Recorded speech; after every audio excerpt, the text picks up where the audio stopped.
Hey, it's Russ Payton with Ludonarrative Dissidents, and we're going live with our monthly live stream here.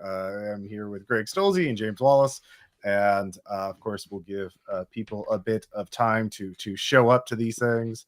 And as I need to post this to various channels, let's see here, going now. Let's see who hops on. Yeah, we'll see who hops on. Now's the time to swear and. Gosh darn it! Oh, to heck! YouTube does not like it if you use the F word in the first minute of your video. So after that, you're fine. Or this I've mentioned it before. I play an online a mobile game called Foundation, and clearly it is still in development, despite the fact that it has formally launched. And their chat room filter went berserk this week and was censoring random words, just as turning them into lines of asterisks. One of which was game. I mean, first of all, in what world is that obscene? In another world, we're playing a game. We might want to use that word really quite a lot. It lasted a couple of days. It was very, very odd, and people were having fun with it. And we're just not going to talk about this thing we all do. Yes, and hopefully pay the developers to do. Yeah. Well. Anyway, so yes. Yeah. Weird censorship stuff. I blame AI. Yes. So yeah, probably. Yeah, that's actually probably the right answer. This is going to be the first hint that when Skynet starts, it's coming for the gamers first. It's going to be like, no, these are clearly the worst. We need to. These are the barnacles on the hull of peace and prosperity. We will just scrape them off and sail to utopia. Aww. And everyone's like, wow, that's like 4 billion people's worth of scrape in there, isn't it? So we have a lot of different topics, a sort of smorgasbord of topics to talk about this hour. So I'll get started with something I did last weekend. Which is not a con. So not a con 2 is a chamber LARP summit of games, feelings, and hot topic hosted by Ruffled Feathers and Eden Cullen Games. Ruffled Feathered is Jacqueline Brick's sort of business name, and Eden Cullen is done by Stephen Tasker. And so it's a mini convention, 40 people of chamber LARPs, and chamber LARPs. Stephen Tasker. Yes. Jacqueline, of course, has written for Cult, White Wolf, and her own zines and games. And Stephen Tasker has 14 years of LARP experience. It's basically divided in 2 days of actual games. There's an afternoon LARP. This we actually didn't get to do because we were behind schedule. I can't read that. Someone's going to have to explain the joke to me. The title is Pounded in the Butt by a Micro Game. We actually did not get to play this. It was inspired by Chuck Tingle, and the game is out there. You think? Yeah. That's very subtle. I never would have guessed that.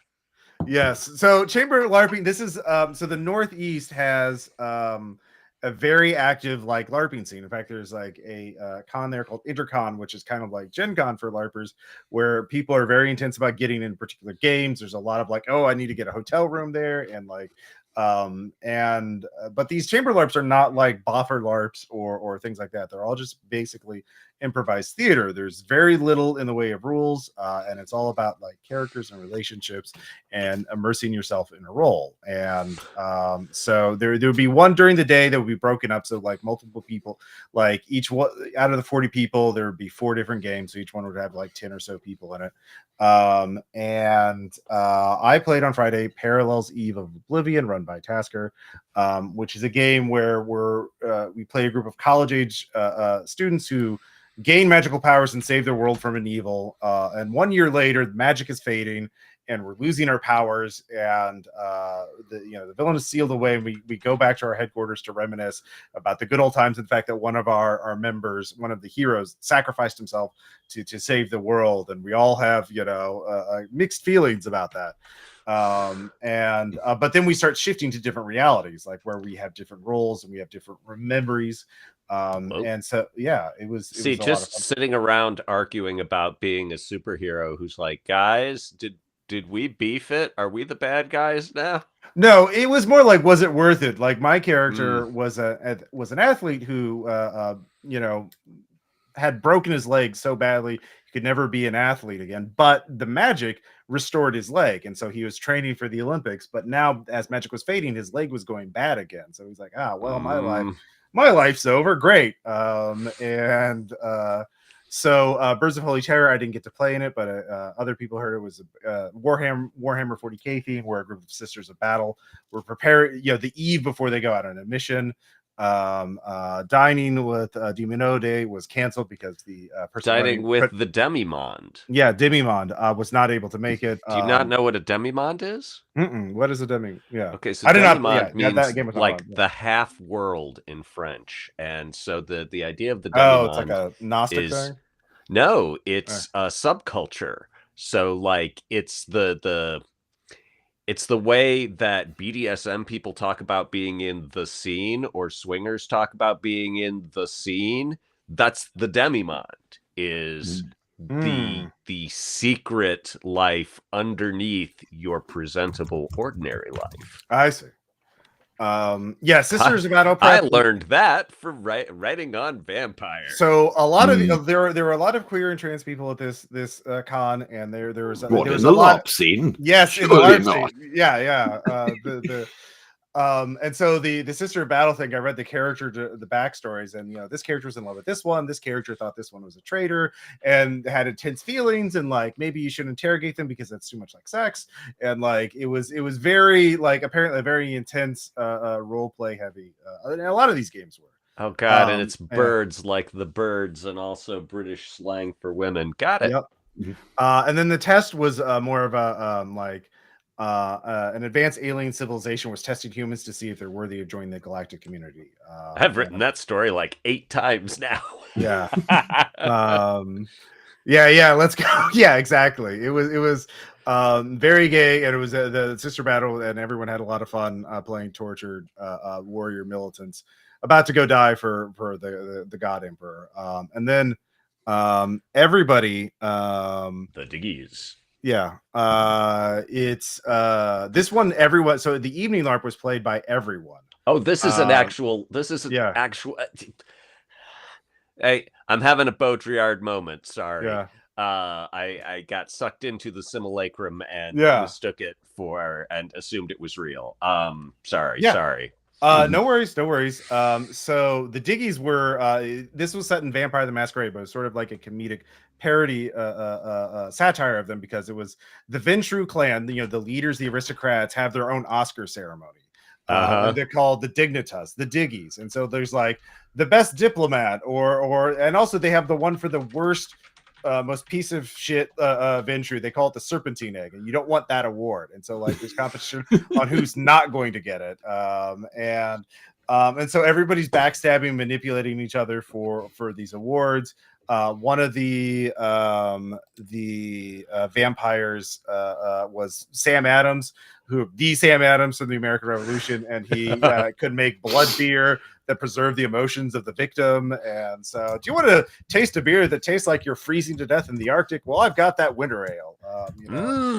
Refreshing. Brisk. So I played Hector Petrovich, who was definitely not Harry Potter, who had been kidnapped from the orders of Hermes as a child and turned into a vampire, and was not even actually a Ventru, but secretly a Shamiche vampire. And I was trying to gain boons from other vampires to help me with my initiation ceremony. And so I was hyping up Vampire Yacht Club to the other vampires. And it was, so there's a lot of, in these games, there's so many plot lines and stories going on that you only get a partial picture of what's happening. And so that's a lot of fun. And let's see here. Saturday, these Holding and Held, that was like, again, a very dark LARP where you're being imprisoned by a dark dystopian fascist government and you're waiting to be dragged off somewhere else. And so this one was not run because, again, the person running it was not available. And then I played Shattered Hero. And Shattered Hero is actually a game that could be good for new players. So in Shattered Hero, It takes place in the fractured mind of a hero. Their mind was broken and shattered in the last confrontation with a being that will never be able to threaten the world again, thanks to the hero. But the hero's allies found the body lying comatose but still breathing in the aftermath of the battle. They searched for a way to restore the hero to the world, not knowing what to do without him. Finally, they found their answer in the hands of the villain, the one who tormented him and battled them time again. He has a spell or ability that allows them to enter the hero's mind and fix the damage that was been done. A hero has many things. So wait. This is The Cell, the movie The Cell meets the game Penny for My Thoughts. Yeah, and there's also a plot line in Final Fantasy VII about this, where Cloud has to be restored. And here's many things to many people, even to his closest friends and allies and enemies. And how will they rebuild their friend? Will they be able to reach a consensus, or will they tear themselves apart? And so you get to choose the theme of this particular LARP. And so we chose Pulp Cthulhu. And so I played the memory of a separate villain, a defeated villain who was called I named him the Playwright. He was Carcosa. He was, the King in Yellow, wanted to turn the world into a stage. And it was a lot of fun to play this guy who was sniping at everyone else. The main villain, oh, you're a hack. And these villains, oh, look at you. I hate sidekicks. I hate, and there was a love triangle, and it was a lot of fun. And then Saturday, the Grand Sovereign Electoral Conclave, which was written by Jack London's original dark fantasy setting, in this sort of empty, very high etiquette. The leader of the city had died, so the remaining mage oligarchs had to elect a new leader, and so everyone was scheming, and there was, family secrets revealed, and it was a lot of fun. But people had people cried, people had emotional breakdowns, but in that cathartic kind of way. So it was super great. And I if you're in the East Coast or able to make it to the East Coast next year in November, between PAX and Metatopia, I think they're going to do it again. So sign up, go to the website. I think we'll have some information, or you can follow Ruffled Feathers on Blue Sky, and she'll post about it. Let's see here. So James, have you ever written a chamber LARP?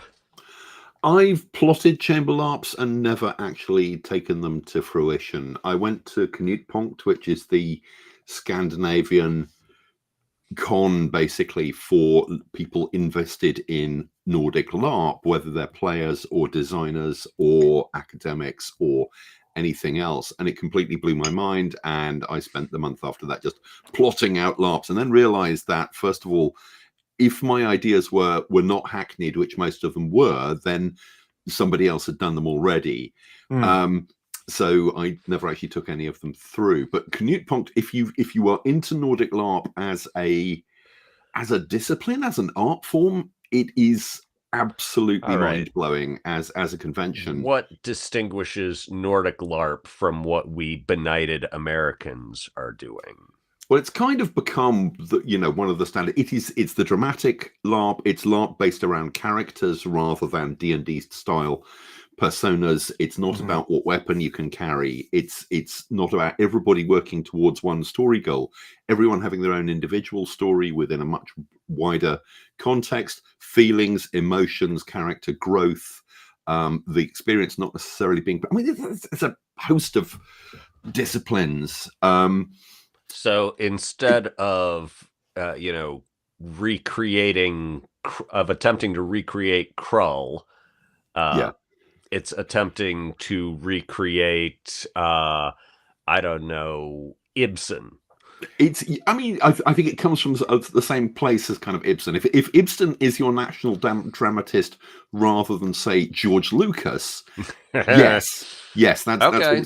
What I've said this before, and I don't know precisely how true it is, but I've not been shouted down, is that, because it's interesting you mentioned Krull, because actually I think it's a lot like a different SF movie. I think it's the origin of Nordic LARP is a little bit like Galaxy Quest, inasmuch as LARP as we understand it, Buffer LARP in particular, grew as a scene that came out of the UK in the early 1980s, in particular a place called Peckforton Castle, where Treasure Trap ran.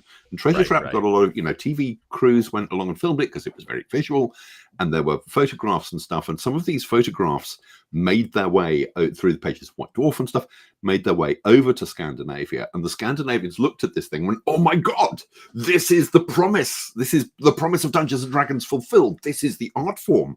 How does it work? What are the actual rules? Well, they couldn't afford to fly. This was the early 80s. You couldn't fly to London on a whim, or indeed to the west of England, because there are no airports out that way. Once you've passed Birmingham, there's nothing. Well, Wales, but I repeat myself. Only the void. Only the void. Welsh void. Only the void, and people singing hymns about daffodils. A point so dark and intense that not vowels can escape. So they looked at these things and they read these kind of 3 or 4 paragraph descriptions of what was going on, and they reverse engineered it into Nordic life, into this glory, into the Galaxy Quest spaceship that works. Okay. Basically. That's my theory on Nordic LARP. They took what they thought people in the rest of the world was doing and created this art form, essentially, which everyone else before anyone ahead of anyone else. Everyone else thought it was impossible. Yeah. But the people who didn't know it was impossible and thought other people were doing it and were like, well, clearly it's possible if these British are doing it. Yes, I am at least as smart as an Englishman. I will make a LARP too. Yeah. It's. Okay. I mean, I think that was kind of it. And there is this fantastic book, Nordic LARP, which won the Diana Jones Award several years ago. Huge, thick, illustrated book, which is available as a free PDF. I mean, I paid like 30 quid for a physical copy.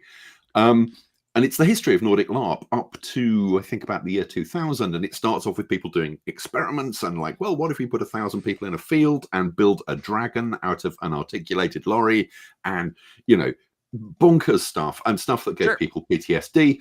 And you can watch the form evolve into really clever stuff. What gave people PTSD?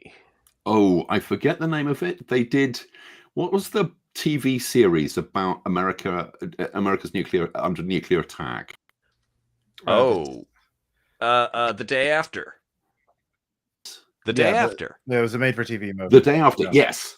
That's the one. Essentially, LARPed The Day After. They turned up and they were everyone was a character in this small Midwestern town. LARP, pretending to be Midwestern Americans, and there's radios around, and the music is essentially interrupted by heightening tensions in whatever, and people are living out their soap opera lives, and then the sirens go off. Did they know they were? I think they knew pretty much what was going to happen-ish. I am paraphrasing and possibly exaggerating here. You would need to read the full description in the book, but it is kind of harrowing. Yeah. The sirens go off. Everyone goes to the nuclear shelter, which is the cellar underneath the town hall, which is packed with boxes labeled supplies and stuff like that. It is not supplies. It is subwoofers. And everyone goes into the town hall. The organizers lock the doors. The end of the world comes and they leave them in there for a couple of hours. And then people come out and, the world is on fire, and metaphorically, I think, rather. I don't think they actually set fire to the town, but people came out of the experience. Good Lord. With psychic damage. And there's some other stuff. There's weird, they were pushing the boundaries. They wanted to see what was possible with this thing. There's some weird art, sex ones. There was a fascinating magazine that only lasted 6 or 7 issues about Nordic LARP. Beautiful production values. But issue 1... Weird Nordic sex LARP? Absolutely. Had a huge article on the guy. The headline, as I recall, was, "This man trained to be a priest. Now he is the head of the Nordic BDSM LARP scene." And, there's this perfectly normal-looking early 30-something with a little beard. And he does not look like he runs a cult. So, to They're the build up. Scandinavians. They're much more upfront about this stuff. Okay. Yeah, to go a little different. So what I did were chamber LARPs, which are meant to be played in like a day or less, like Right. usually in a couple of rooms with minimal setup. There were costuming and props for some of the games, but Nordic LARPs are, you know, far more like you would just be playing one game the entire weekend or however long it was, instead of playing multiple games over the weekend. And you'd costume up and everything, and there would be elaborate set dressing. Yeah, there's also a lot of variety in LARPs in terms of like, one thing I should mention also, Nauticon is excellent on safety protocols and workshopping and procedures on like how to break character, how to deal with emotional bleed, how to be safe and work and talk things out beforehand, so that people who wanted to explore like intense role playing could safely. And like all of these people, all the players were vetted or known to the organizers, so there weren't any, you know, broken stairs or bad players. And everyone was very friendly and welcoming. But yeah, there are a lot of variation and tools and discussion of like what kind of LARP you want to play in. And, you know, there's like tags, like I saw like on this page, there are C keywords: abuse of power, hierarchy, complicated etiquette, Byzantine social systems, high protocol, creeping horror, slow magic, to sort of creeping horror. Yeah, like one of the things in the Grand Sovereign Conclave were these major oligarchs could take a corpse and resurrect them and make them into servants. But these servants were kind of like Frankenstein, that they'd have broken memories and not quite know who they were or who they had been. The people who played them wanted to role play through scenes of abuse and scenes of like trying to regain their humanity or redeem their humanity or find their humanity in people. So, you know, I could, you know, people were shoved and you know, physically, it got intense. But like, this was all done, you know, consensually and safely with everybody. So, it's a fascinating scene. And, something we're trying, like I'm going to try and run Shattered Hero for my friends here in Springfield, because and the author Steam Tasker is going to put it up on itch.io, because it's a game that like you collaboratively create the setting and it's sort of a world building thing. And so here is so I you know, even if you can't go to Nauticon, there's Intercon, there's these other chamber LARPs that are really interesting and sort of like a way to expand your ability or your appreciation of role playing, of just getting into a character and immersing through it.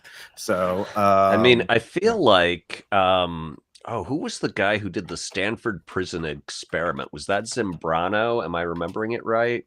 Yeah, sounds right. Yeah.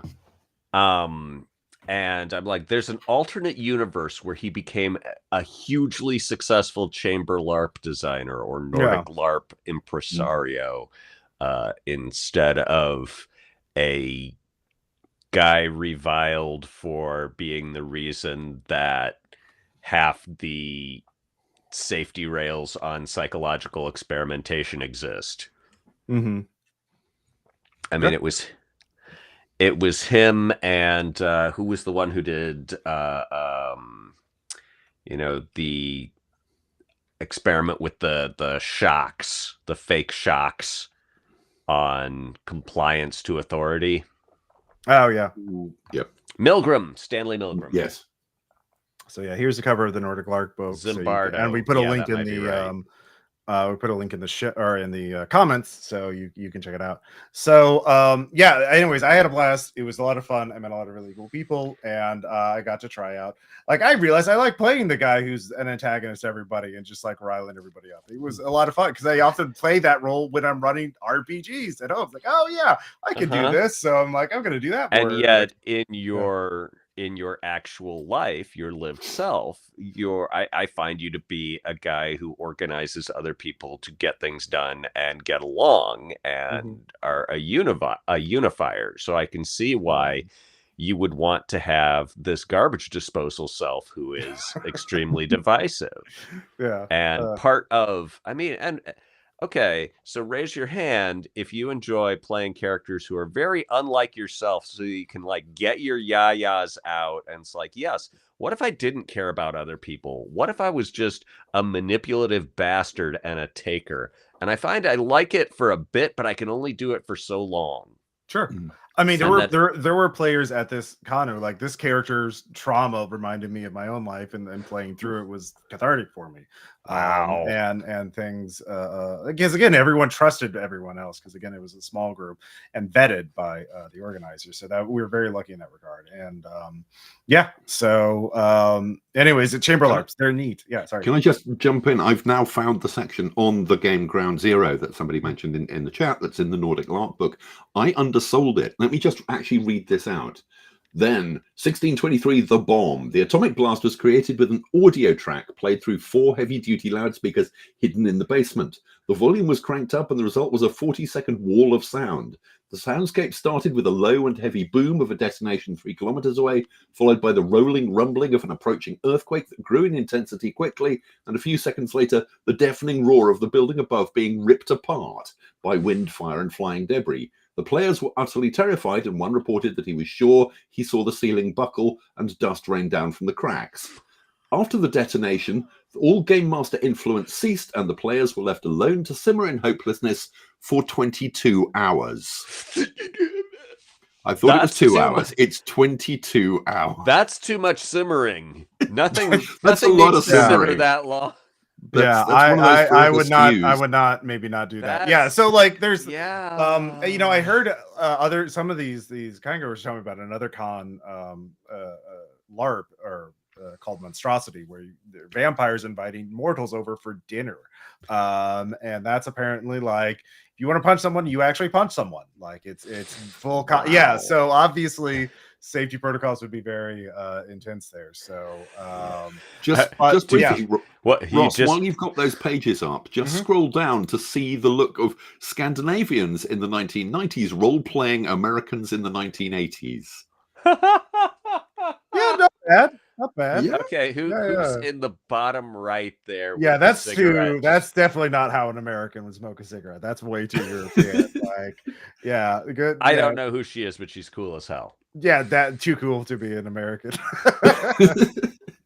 Yeah. So anyways, that was my weekend. And it was a lot of fun. And, cool. Man, cool. all I did was celebrate my birthday. Happy birthday, Greg. Yay, happy birthday. Thank you. Why don't we talk about Greg, you sent me a link. I sent you. Okay, so this was when did I write this? What is there a 2006. 2006. Oh god, it's so old. Only 19 years old, yeah. Only 19 years old. Old enough to want to borrow the car. Oh. So this was I was watching The West Wing at the time. I didn't know nothing. And so this is the West Wing game. The GM is the president. The players are all the advisors and cabinet members. The scenarios are sealed so that they're in mirror printing so that nobody, including the presidential GM, knows what's going on. And things develop, and then at the end the cabinet members reveal what their agendas were, and the scenario tells you, oh, these are the agendas that advanced, and these are the agendas that were crushed by events. And the only way you can make the GM that you can influence what the presidential GM chooses is by arguing in character. And so they're like Puppet Land, they're timed. So it's like, okay, so at this point, this development happens with the crisis. And I got I think, let's see, who else did I get in here? Vincent Baker, Dennis Detwiller, Rod Edwards, and Chad Underkoffler all contributed adventures to it.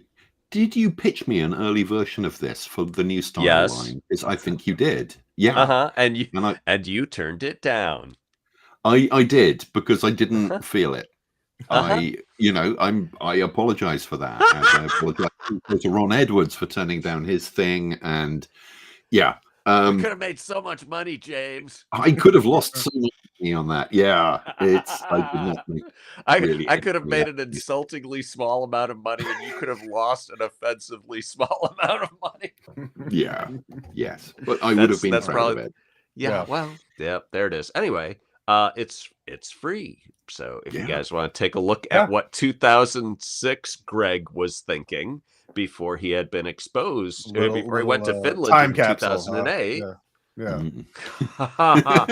What happens when the president calls someone? But there's no consequences. Presidents are allowed to yell terrible things at people. Didn't you know? I heard somebody's story recently, and it was just someone going off on how they couldn't believe what was happening in the White House, and someone from Europe just looks at him and very sympathetically is like, "Oh, first authoritarian, huh? You never forget your first." So, but I made it sad. Yes. This talk about Chris, my birthday was very happy. I got this great book. Oh. It's Malort, but in book form. Hey, have you started reading it? Yes. And the advertisements for Malort in the 60s are deeply sexist. What? I'm shocked. What a surprise. Yeah. Have you seen? Yeah, if you look at retro commercial compilations are on YouTube, and just watching any from like the 50s or 60s, like, I'm going to divorce you if you don't make this coffee better. It's just mind-boggling how people thought what was acceptable back then. So I'm not surprised. We for Ludonarrative listeners, we have finished. Alice is Missing should go up in the next few days. I finished editing it. And in our discussion of Alice is Missing, I talk about how no one player gets to see the entire game because there are threads happening separate from them. Because there's a group chat that everyone talks to, but each player talks to individual players, and you're not privy to all those. You can't eavesdrop on those other conversations. And chamber LARPs are, and so that's an interesting strain of game design where you have a narrative or multiple narratives, and no one player is privileged enough to see all of them. Because like I experienced that in the chamber LARPs, especially in the large one, because imagine 40 people are playing, and your character sheet is actually quite detailed, but it's like your character backstory and who you know and what you're trying to do, and like that's it. I love writing stuff like that. And so like I got to meet this vampire who was playing a vampire wrestling promoter, and he played it like Vince McMahon. He had a wig and like this terrible suit. He's like blah, blah, blah. And so like I was trying to get people really got into the roles, of course. And so I was playing a fledgling who's like trying to get boons, and those literally represented as little plastic tokens with the elder vampire's name on it. And so he's like, I'm trying to get people to sign up for yacht. Every Ventru wanted people to join their club to beat their to boost their social rank. And so he had Yacht Club, and so I was like, oh, let's be help you, sir. And so like I started talking up Yacht Club to everybody, and I did cocaine with another vampire cowboy, and like as to ingratiate himself that but like I would see other people who are like whispering in the corners or having big blow up fights with each other, and I was like, what is going on here? They're going off into the basement. What are they up to? It's my turn to go in the basement. What are we doing? A ritual to bind a demon into me. Cool. I guess I get stabbed. Awesome. Do I get a coin for it? Yeah, that part was hilarious because like the person who played my sire had to recite this Latin incantation, had to teach 3 other vampires it, and they all had to say it at the same time in order for the staff member, the GM, to say it worked. And so like they keep messing it up, and I'm just kneeling in the circle as these vampires are trying to summon a demon in me, and I'm just trying not to laugh. And so like my character had this whole arc where at first I was like, oh god, I'm an imposter, I'm gonna get found out and killed or turned into a chair, because my sire was secretly a shimmy shay flesh crafting vampire. And by the end of it, it's like, I'm doing great. I've learned to be confident. I have a demon in my head telling me I'm gonna be okay. So I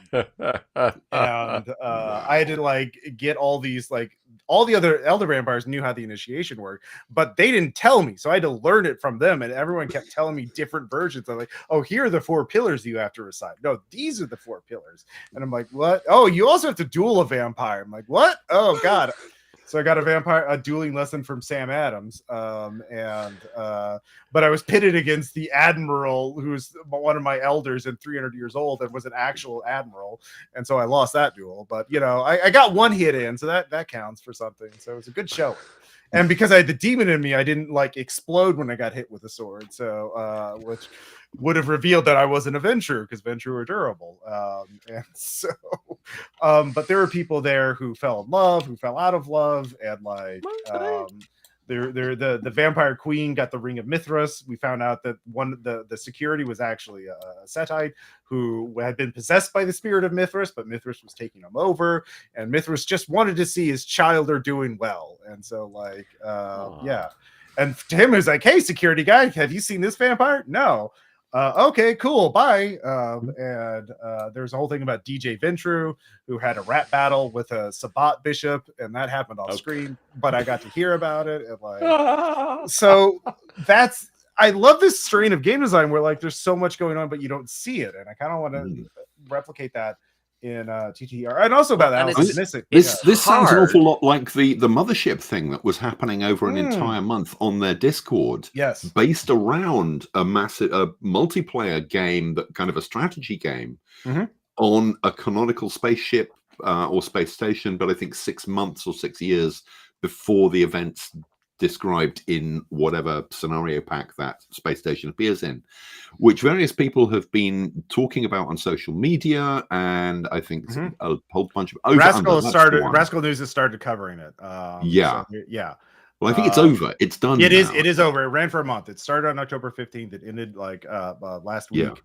And there were 1,200 players in it. And it does sound like most of the storytelling was emergent. It's just people made stuff up and other people bought into it. And that's where an awful lot of the narrative developed from, which is incredibly cool.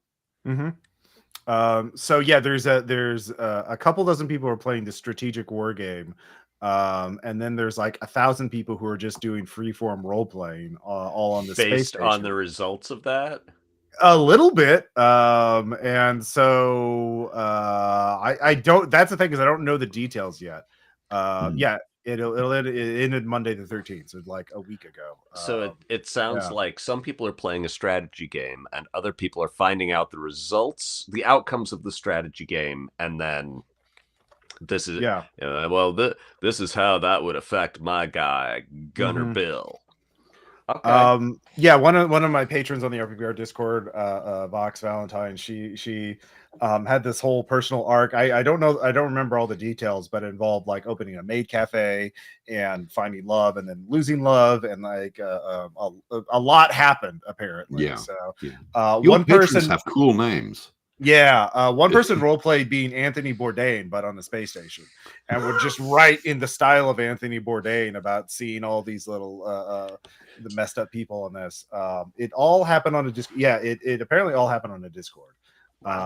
Because it's 1,000 people played it, and simultaneously. Yeah, simultaneously. It would be so hard to keep track of that. And I think everybody sort of kind of LARPed in the sense, they found a little storyline or a clique within the main group and just role played with them, and maybe went off and did something else, because the main game itself was pretty simple in its design, but it was just a justification to have freeform role playing. So this would be like playing Rain, and you've got 8 people playing kings who are in this giant, multi-sided World War style situation. But as they're describing what's happening, individual people are like, "Yep, that was me. That I was the wizard who cast that spell and beefed it and fried my own people. Yep, that." I did it. I can't undo it. Yeah, here's the first Rascal News article about it. I'll just read the first paragraph. For the past month, I've been playing as High Gardener Otso, the spiritual leader of the Solarian Church in the Discord-based Mothership Game Over Under. Began as a promotion for Mothership Month and was based on Sam Sorensen's 50-person play-by-post mega game Cataphracts. It takes place about 50 years before the events described in the Mothership supplement, A Pound of Flesh, and is set in a canon location, the massive space station Prospero's Dream. And so it's and then it just goes, it goes on. I'm not logged in on this browser, but you get the idea. So it's really interesting. I'm very curious about it. It's again, I'm really interested in this vein of game design, and I want to figure out how to do a typical TTRPG, but I'm not sure how to do that. My Blue Sky feed was full of people talking about it, not actually in character, but just going, oh Mark, well, that thing that happened, I can't get my head around it, here's a link. Which was, I mean, that then went away, as you say, and then it filled up, my social media filled up with the two streams that I find most irritating, and it happens in midsummer, around late summer as well. This week has been people going, we're going to PAX Unplugged. Look, we're setting up at PAX Unplugged. And now that stopped, and now it's, we're at PAX Unplugged, and PAX Unplugged is... No, yes, we know. And we are aware that you need to publicize your presence, but just tone it down a bit.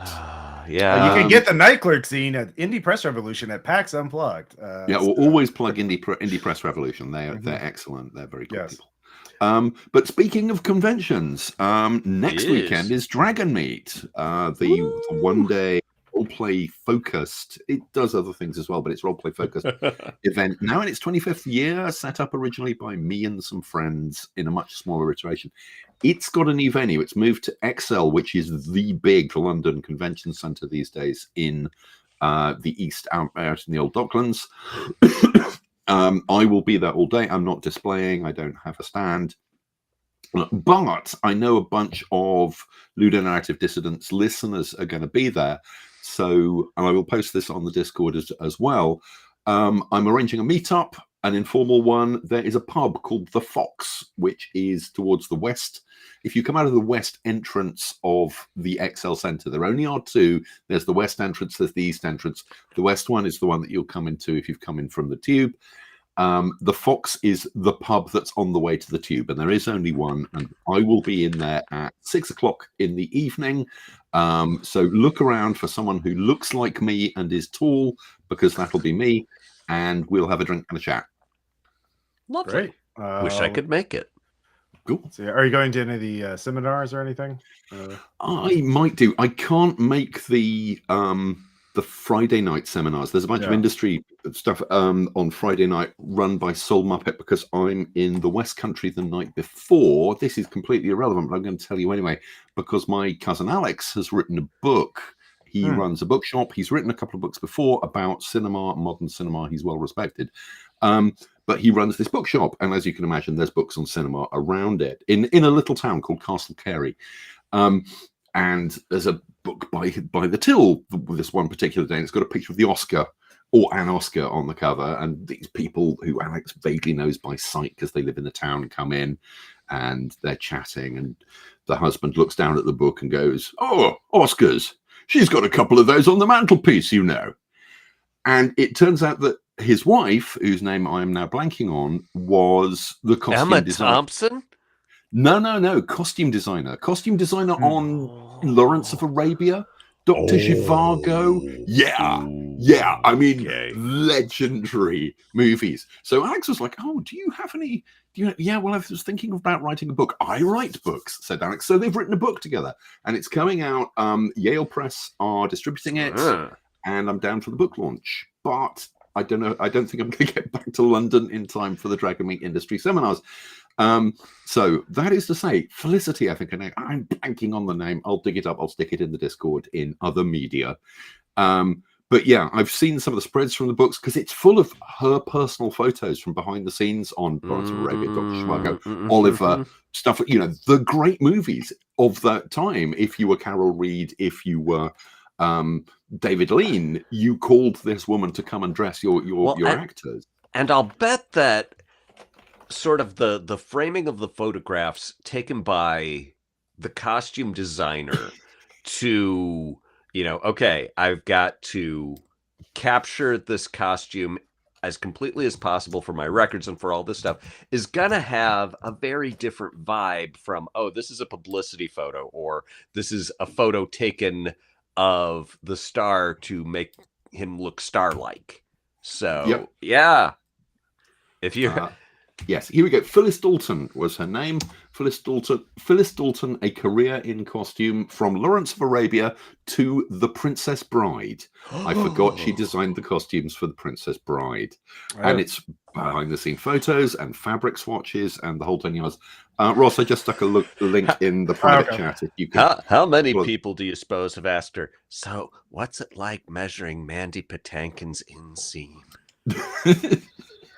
Oh, what's it like measuring Andre the Giant's inseam?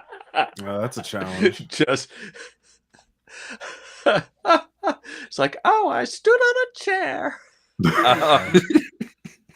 That's cool. Yeah. I just I apologize for throwing that in there, but no, it's fine. I mean, it's our live stream. Yeah.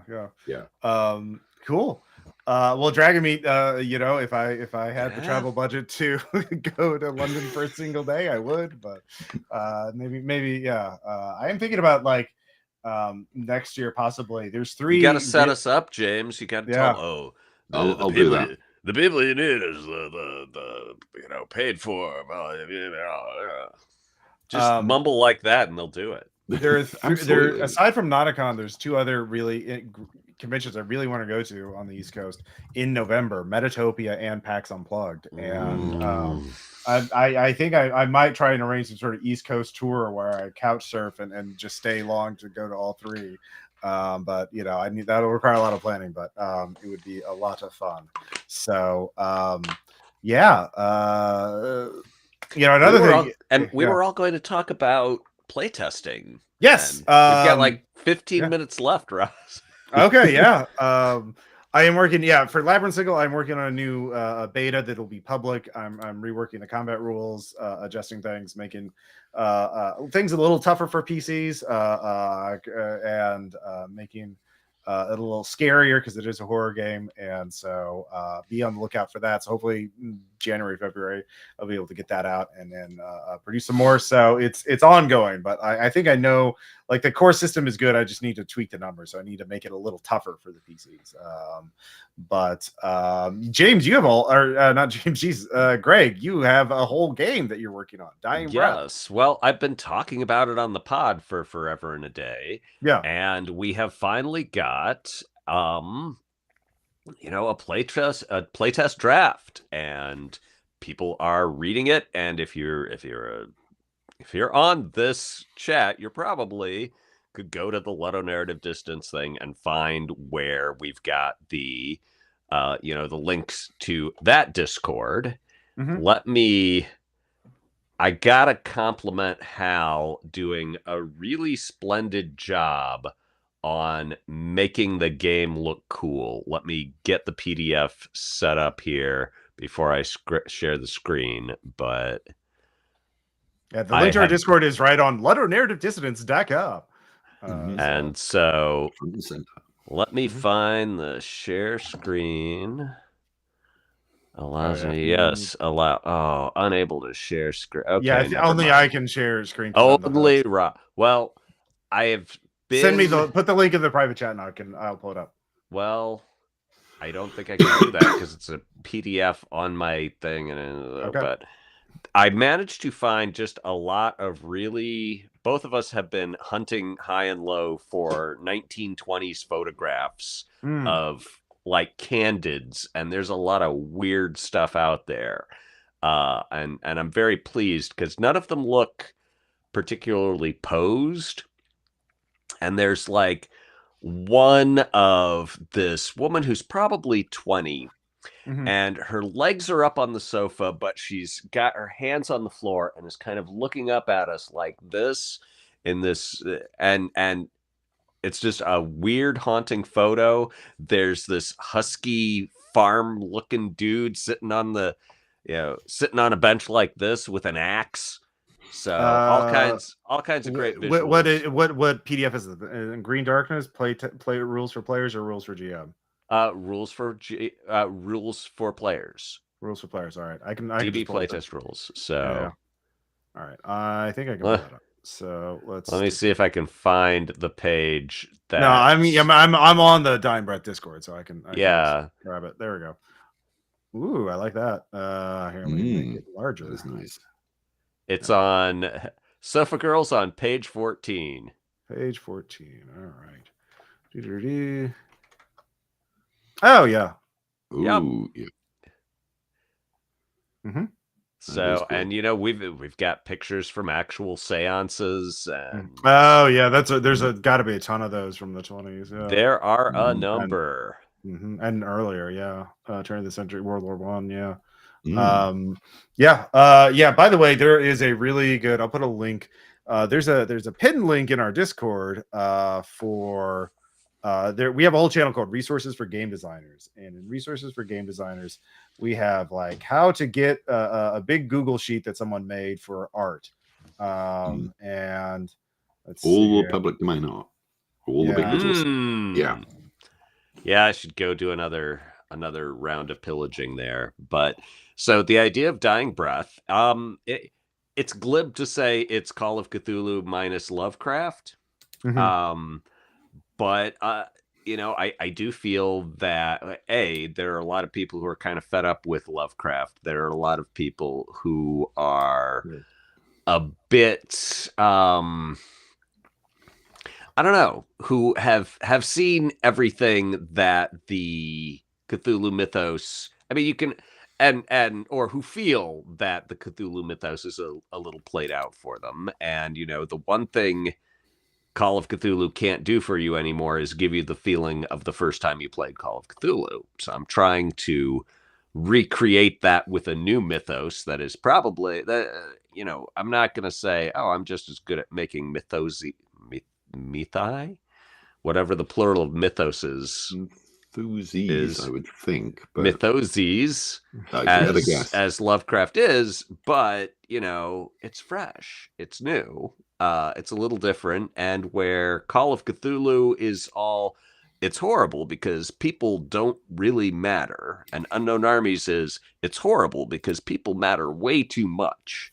This is more in the middle of those two extremes, and which pitches it a little bit pulpy, which seems to be where the latest edition of Call of Cthulhu's gone.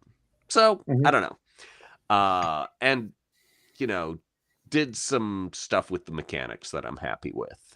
So if you want to check it out and give me feedback and tell me how badly I suck and that it should have just used fake, Greg. You did yeah. But someone will tell me I did. But well, they were wrong. Actually, the so far I've been very pleased with the feedback on the Discord. It's got a nice tone. It's respectful and intelligent and insightful, even when they're like, okay, so this typo, you don't need an umlaut here if it's in English, And I'm like, okay. But I love diacritical marks though.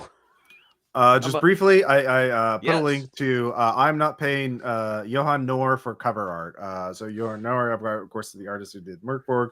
And so if you want to get your own public domain art resources, this Google Sheet has it divided into categories: old prints, paintings, antiques, maps, frames, contemporary photos, old photos, and resource icons and textures. And so there's a link to this Google Sheet, and the link is pinned in the Resources for Game Designers channel on our Discord. So find lots of websites. I use it all the time to find public domain art to kit bash something neat looking. So in fact, to show you an example of what I did with this, bookmarking that in my pillageable art. That's what it is. So I let's see here. Let me find the itch. There we go. All right. So one thing I did with resources on here is make the cover art for something Jacqueline Burke did, Jargon. So this is a public domain photo of a lighthouse with a texture. And I just photoshopped it to make a haunted-looking lighthouse in a weird ethereal space. And so, that's the kind of thing you can do in a couple hours messing around with Photoshop if you have any skill, or GIMP, or Affinity Photo, or what Affinity is free now, by the way. So anyway, James, you're playtesting something too before we go. Yeah, I'm about to start playtesting a thing. For those who have been following my career. Hogseid's first non-Wolfrup role-playing game was going to be a thing called Frup, which is a D&D parody, set in a boy. world where 1,000 or 2,000 years ago, depending on which version of the background I'm running with, 3 great books, each as thick as a man stands tall, fall from the sky, are discovered by a bunch of belligerent monks who convert the world, going, this is a message from the gods, this is how we should live our lives. And zoom forward 1,000 or 2,000 years, you have a world where everyone knows everyone's place and everyone else's place, because everyone has a character class and attributes and has to carry their character sheet around with them at all times, because if they're found without a character sheet, then clearly they are a monster and can be killed for the experience points. And it's a world where everyone absolutely believes they are in a game of D&D being... James has been struck mute. Yeah. He was talking about how he had to have his Wi-Fi booster outside under a bottle so the cats don't pee on it, right? Or the foxes get it. So yeah. I can't remember if James had links to his I thing. remember seeing the art for Frup ages ago. And so, I mean, I don't know. There's a part of me that's like, you could make this so dark. You could turn this so filthy dystopian. For real. Yeah, it happens whenever he mentions Frup. Yeah. Hi, Craig. Yeah. Oh, you know him. Cool. Yeah. So yeah. Yeah, we'll join our Discord to get access or ask James more questions about it. I mean, it's very late where James is right now, and it's very cold. His shed has got very poor heating, and it's below freezing, so he's suffering for our man. right now. So yeah, just to make you feel great about it, Greg. Damn. Yeah. Well, you know, if people like to watch others suffer for their amusement, they should they should just tune in to Physical 100 or any of those shows. Netflix has the new Japanese one that is, I'm like, was this designed by Koreans to torture Japanese contestants?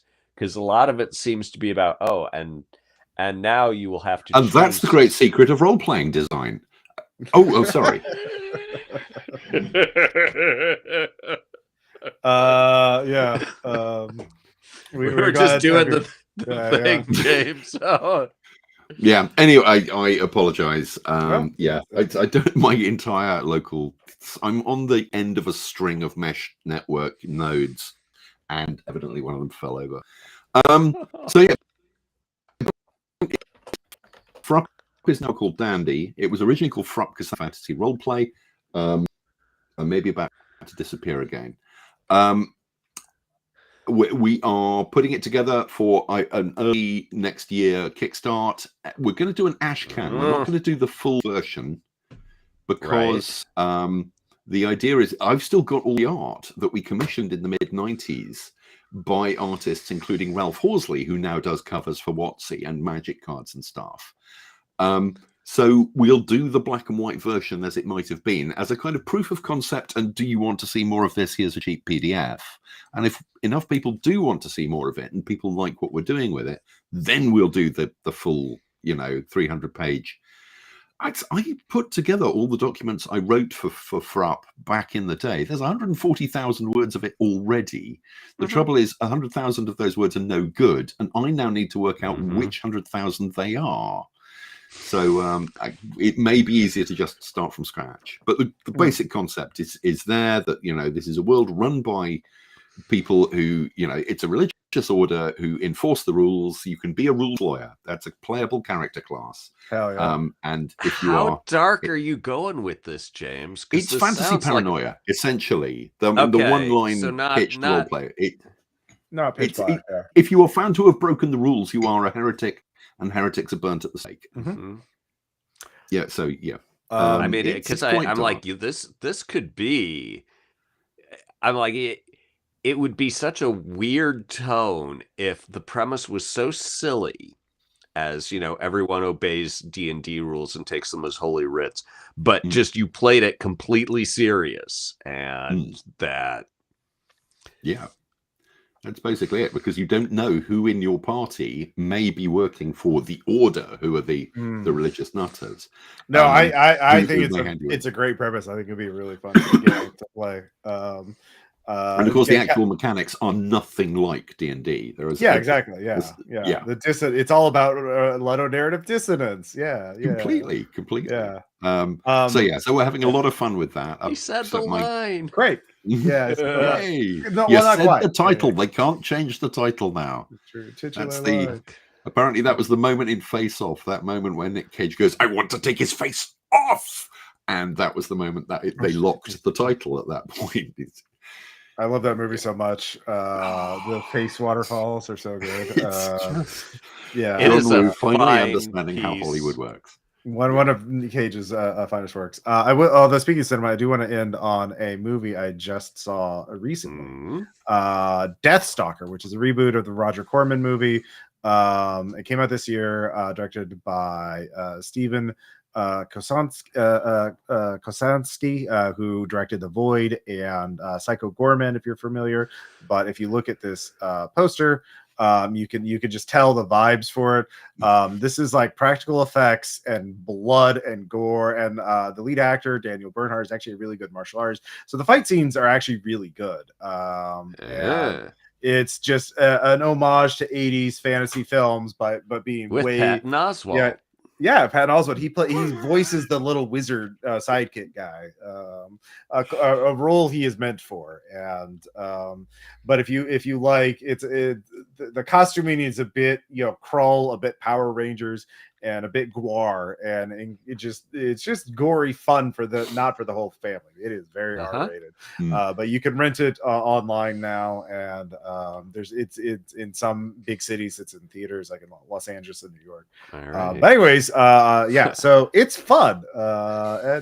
Find something in your life that will give you as much joy as Patton Oswalt would get voicing a little wizard dude. It's true. He's just like a pig in shit. Great way to end the stream on that note. Yeah, that's gonna be the pull quote on on the video release. Exactly. When this makes it to Blu-ray. Yeah. Patton Oswalt is like a pig in shit. James Wallace. Happy as a pig in shit. Let's be fair. Yeah. I don't think he said happy. I think he said like. Okay. Well, we'll have to go over this. Yes. So thank you all so much for supporting Ludonarrative Dissidents. Well, Alice is missing out soon. We're about to record Vampire Chicago by Night, the next episode after the, and then we have Swords of the Serpentine, and then Greg's Choice, whatever that is. I'm keeping it secret because I haven't made up my mind yet. You got a little bit more time, but you're running out, Greg. Not a lot. Okay, that truck's coming. So the headlights, you can see that. I don't do good with pressure. Okay, well, I'll just make it a lot more pressure. That'll help, right? You just need to break through that barrier, Stoll. Exactly, yeah. Like we LARPing. I just like, it's fun to just be a jerk and really cut loose. So next year, I liked Get Along, Ross. I know. Well, I mean, it'll be jerk and then like emotional breakdown, Ross. Then it'll be fine. I'll complete the circle. So we'll lock you in the basement for 22 hours and let you. There was a basement at the place that got called the ritual basement, the murder basement, and the sex basement. So at various times, depending on that sounds like a weekend to me. Yeah, exactly. Yeah. So not as bad as the not as bad as the murder stairs or the murder shower. So Anyway, all right. Well, thank you all so much. We'll talk to you later. See you on the Discord. All right.